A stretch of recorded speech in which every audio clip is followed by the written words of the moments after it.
CJ Roy ಅವರ ಆತ್ಮಹತ್ಯೆ ಪ್ರಕರಣ ಕೇರಳಕ್ಕೆ ಹೊರಡಲು ಸಜ್ಜಾಗಿದ್ದಾರೆ ಐಟಿಎ ಅಧಿಕಾರಿಗಳು. ಮಧ್ಯಾಹ್ನ 3 ಗಂಟೆಯ ಬಳಿಕ ಕೇರಳಕ್ಕೆ ಐಟಿ ಅಧಿಕಾರಿಗಳ ತಂಡ ಹೊರಡುತ್ತೆ. ಸ್ಥಳೀಯ ಪೊಲೀಸರಿಗೆ ಮಾಹಿತಿಯನ್ನ ನೀಡಿ ಕೇರಳಕ್ಕೆ ವಾಪಸ್ ಆಗ್ತಾರೆ. ಐಟಿ ರೇಡ್ ಬಗ್ಗೆ ಹೇಳಿಕೆಯನ್ನ ದಾಖಲಿಸಿಕೊಳ್ಳದ ಪೊಲೀಸರು ಕೇವಲ ಮೌಖಿಕವಾಗಿ ಮಾಹಿತಿಯನ್ನ ಪಡ್ಕೊಂಡಿದ್ದಾರೆ ಅಷ್ಟೇ. ವಿಚಾರಣೆಯನ್ನು ನಡೆಸಲು ಸಕ್ಷಮ ಪ್ರಾಧಿಕಾರದ ಅನುಮತಿ ಕಡ್ಡಾಯವಾಗಿರೋದ್ರಿಂದ ಮಾತುಕತೆ ಅಂದರೆ ಮೌಖಿಕವಾಗಿ ಒಂದಷ್ಟು ಮಾಹಿತಿಯನ್ನ ಪಡೆದುಕೊಳ್ಳಲಾಗಿದೆ. ಐಟಿ ಅಧಿಕಾರಿಗಳು 3 ಗಂಟೆ ನಂತರದಲ್ಲಿ ಕೇರಳಗೆ ವಾಪಸ್ ಆಗ್ತಾರೆ.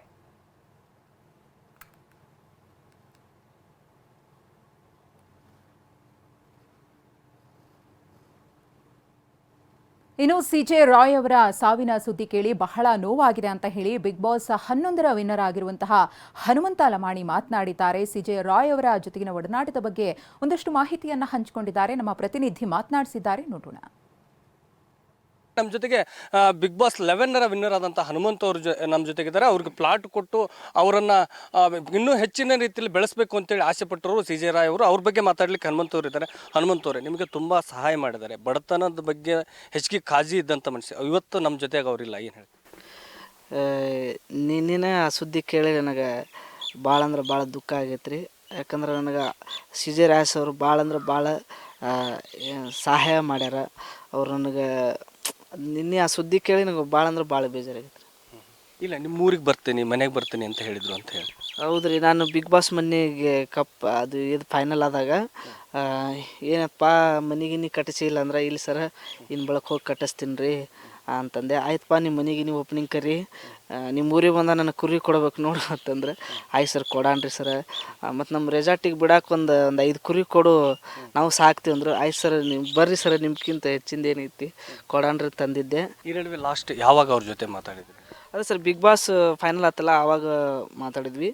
ಮತ್ತು ಅದಕ್ಕಿಂತ ಮುಂಚೆ ನಾವು ಸರಿಗಮಪ್ಪ ಫೈನಲಿಸ್ಟ್ ಆದಾಗ ಅವ್ರು ರೆಸಾರ್ಟಿಗೆಲ್ಲ ಹೋಗಿ ಅಲ್ಲಿ ತಿಂದು ಇದ್ದು ಕ್ರಿಕೆಟ್ ಆಡಿ. ಕರೋನಾ ಟೈಮ್ನಾಗ ಅವ್ರಿಗೆ ಫೋನ್ ಮಾಡಿದ್ರಿ, ಫ್ಲಾಟ್ ಇದು ಆಯ್ತಲ್ಲ, ಆ ಟೈಮ್ನಾಗ ದುಡ್ಡಿಂದ ಏನು ಸಮಸ್ಯೆ ಆಗ್ಲಿದ್ದಂಗೆ ಕೊಟ್ಟರು, ಏನು ಹೇಳಿದ್ರು ಅವಾಗ? ನೀವು ನೋಡಪ್ಪ, ನಿಮ್ಮ ಒಪ್ಪಿಗೆ ಐತಿಲ್ಲ, ಏನು ಪ್ಲಾಟ್ ಬೇಕಂದ್ರೆ ಪ್ಲಾಟ ಕೊಡ್ತೀನಿ, ರೊಕ್ಕ ಬೇಕಂದ್ರೆ ರೊಕ್ಕ ಕೊಡ್ತೀನಿ ಅಂತಂದರು. ಇಲ್ಲಿ ತಗೋ ಸರ್, ರೊಕ್ಕನ ಕೊಡ್ರಿ ಅಂತೇಳಿ 9 ಲಕ್ಷ ರೂಪಾಯಿ ಟ್ಯಾಕ್ಸ್ ಕಟ್ಟಾಗಿ 21 ಲಕ್ಷ ರೂಪಾಯಿ ಅಣ್ಣಗೂ ಕೀರ್ತನ ಹೊಳ್ಳಾಗೂ ಕೊಟ್ರಿ ಫಸ್ಟ್ ಪ್ರೈಸು, ನನಗೂ ಸೆಕೆಂಡ್ ಪ್ರೈಸು ಅಷ್ಟ ಕೊಟ್ರಿ. ಯಾಕಂದ್ರೆ ಸೆಕೆಂಡ್ ಪ್ರೈಸು ಕಮ್ಮಿ ಇತ್ತು. ಹನುಮಂತ ಅಂಥೇಳಿ ಪಾಪ ಜಾಸ್ತಿ ಬಡು ಅಂಥೇಳಿ ಸ್ವಲ್ಪ ಕೊಟ್ಟಿದ್ರಿ ಸರ್.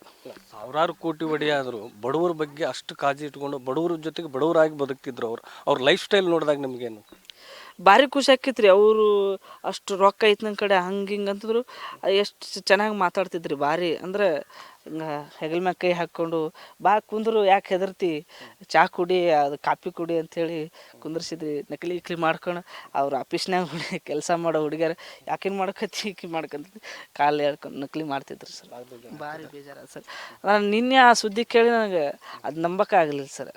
ಭಾಳ ಅಂದ್ರೆ ಭಾಳ ಬೇಜಾರಾಗಿತ್ತು. ಯಾರು ಫೋನ್ ಮಾಡಿದ್ರು, ಯಾರು ಹೇಳಿ? ನಮ್ಮ ಜಿ ಕನ್ನಡದಿಂದ ಹಚ್ಚಿದ್ರು, ಹಿಂಗಪ್ಪ ನಿಮ್ಮ ಸರ್ ಹಿಂಗೆ ಆತಂತದೆ.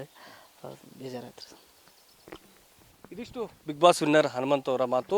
ಬಡ ಕಲಾವಿದರಿಗೆ ಪ್ರೋತ್ಸಾಹ ನೀಡ್ತಿದ್ದಂಥ ಸಿಜೆ ರಾಯ್ ಅವರು ಏನು ಆತ್ಮಹತ್ಯೆಗೆ ಶರಣಾಗಿದ್ದು ತುಂಬ ದುಃಖ ತಂದಿದೆ, ಅವರ ಆತ್ಮಕ್ಕೆ ಶಾಂತಿ ಸಿಗಲಿ ಅನ್ನುವಂಥ ಮಾತುಗಳನ್ನು ಹೇಳಿರುವಂಥದ್ದು. ಕ್ಯಾಮ್ರಾ ಪರ್ಸನ್ ಪಕ್ಕೀರ್ಗೌಡ ಜೊತೆ ಅಣ್ಣಪ್ಪ ಬಾರ್ಕಿ, TV9 ಹಾವೇರಿ.